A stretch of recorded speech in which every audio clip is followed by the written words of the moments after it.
Hello everyone, আসসালামু আলাইকুম। তো সবাই কি অবস্থা, কেমন আছো? আশা করি সকলে অনেক ভালো আছো। আমিও আলহামদুলিল্লাহ ভালো আছি। তো টানা অনেক লং টাইম জার্নি করে মানে শরীরটা টায়ার্ড হয়ে গেছে, অনেক খারাপ লাগতেছে। তো আমরা পৌঁছাইছি হচ্ছে রাত্রে 2:30 বাজে, বের হয়েছিলাম ওখান থেকে 8:30 বাজে। তো আলহামদুলিল্লাহ সহি সালামতে পৌঁছাই গেছি, কিন্তু আবার যে মানে আমরা যেখান থেকে গাড়িতে উঠছি ওইখানে ব্যাক করছি। ভাবছিলাম গাবতলী থেকে নেমে যাব, আমাদের বাসায় আসতে সহজ হবে, কিন্তু অত রাত্রে মানে তখন গাড়ি পাওয়া যাবে না, বাসায় আসলে আর ঝামেলা, যেহেতু আমরা ফ্যামিলি সহ গেছি। দেখা যাচ্ছে গাড়ি না পাইলাম, আবার এখন তো দিন সময় ভালো না, কারণ ছিনতাই গাড়ি এটা সেটা অনেক সমস্যা।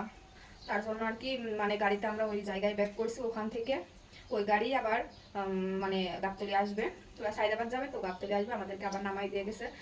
তো ভোর 5:30 বাজে বাসায় এসে পৌঁছাইছি। বাসায় এসে তো রান্না বান্না করলাম, যেহেতু বেড়াইতে গেছিলাম, অনেকগুলো কাপড় জমা হয়েছিল, সেগুলো ধুইলাম, ফ্রেশ হইলাম। তো আমার শরীরটা একবারে ছেড়ে দিয়েছে, আমার কথাই বের হইতেছে না, এমন অবস্থা।